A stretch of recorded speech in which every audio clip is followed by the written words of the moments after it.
Welcome to Godwin TV. If you're new here, subscribe, like, and share. And trust me, you won't regret doing that.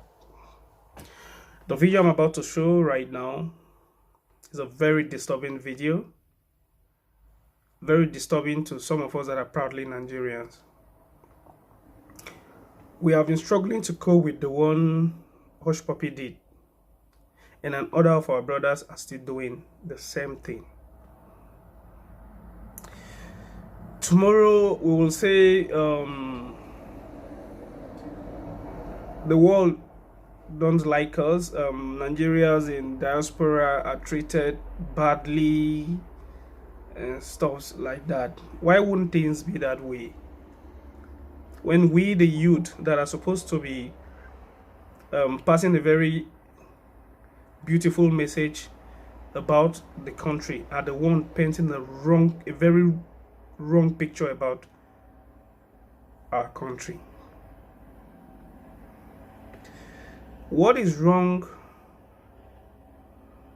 with I am not against, or if you're cool with your fraudulent act, please do it right.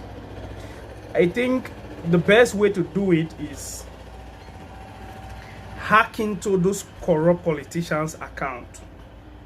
Hack into their account. The money they stole from water projects, from hospitals, roads, hack into their account, steal that money back from them, and stop painting a very wrong picture about Nigeria out. If you know what Nigerians in diaspora are going through, you will understand my pain. Now, they have a very wrong picture about that country, Nigeria, because of some of the things you guys are doing. And I know we have hardworking youth in that country.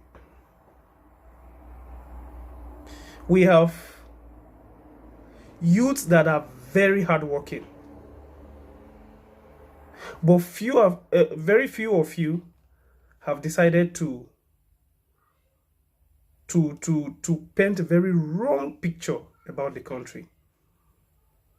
And it's really disturbing. It is really, really disturbing. For you to understand more about what I am saying, watch the video. Only yesterday, the cybercrime unit of the Nigeria Police Force, Interpol, the National Central Bureau, Abuja, arrested 2 suspects for their complicity in a major multi-million euro scam touching on procurement of COVID-19 PPEs. Now, the suspect, a 50-year-old master's degree holder in cell biology, and another male, 41 years, an MD of an investment company in Nigeria, is said to have fraudulently obtained from one Mr. Friar Frederick von Hahn the sum of 1.5 million euros and another 880,000 euros as advance payment for the supply of COVID-19 PPEs, valued at 14.7 million euros. Joining us right now is the Deputy Commissioner of Police, DCP Frank Mba, and the Police Public Relations Officer of the Nigerian Police Force. He joins us from our Abuja studios. Thank you for joining us on the program. Thank you, Millicent, and good afternoon to our team and viewers. Tell us, when did the investigations into the fraudulent transaction on the procurement of the COVID-19 PPEs begin? And do you think that this affects, how does it affect Nigeria's relationship with Germany as we battle the coronavirus pandemic?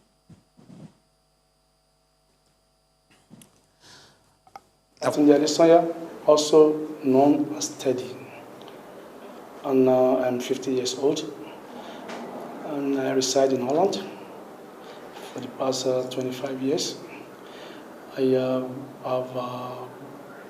I schooled in Unilag as a biologist, and I further schooled in Holland in the Universiteit Maastricht. And I have a wife in Holland. I'm blessed with 4 kids. I am here because there was an allegation about me that there was a fraudulent allegation about me that involved money transaction from Germany to Holland. And in Lagos, I am 41 years old. I am married with 2 kids. I graduated from the University of Lagos and I read educational administration. I actually graduated in 2009. I live in Lagos and I also have an office in Ikeja. I am the Chief Executive Officer of Musa Point Investment Nigeria Limited. I am actually an FX broker. I bring buyers and sellers of foreign exchange together and earn margin from the transaction. Actually, in April 2020, Mr. Babatunde Adesoya, who happens to be my best friend's elder brother, consulted me and asked if I have an Euros account which he can use to bring in some funds from his partner in Holland by the name of Mr. Gerald Baldwin. He said the funds are supposed to be for building of hotel and tourism center in Nigeria here. So I obliged him the account details, and 2 or 3 days later, I received payment slips in tranches, in 3 tranches, totaling 498,000 euros. So I asked him, these funds, this is the slip. He said, okay, but the volume is much. My account is new. What are we going to do about it? He said the funds are clean, so we won't have any issues. So I believed in him. Later, the bank called me to come and explain what I know about this fund that is supposed to come into Musa Point investment account. So I got back to him, and he gave me the details of the sender, the address, the name, and the purpose of the payments. In an email, I replied the bank just as he has given me the details. So a few days later, I got another email that the funds have been held and returned back, reason fraudulent transfer. So but when I go back to him, he said, how can that be? That the funds are genuine, that I shouldn't have issues with this. He called the account officer, we spoke to the account officer together, and the account officer maintained that the funds have been returned, have been repatriated. So along the line, 3 days later, the bank sent me another mail. As a result of this transaction on my account, they're going to close my account. I now sent the bank an email stating my relationship with Mr. Babatunde Adesoya, what the funds were meant for, and at the end of the letter, I concluded that the account should be closed so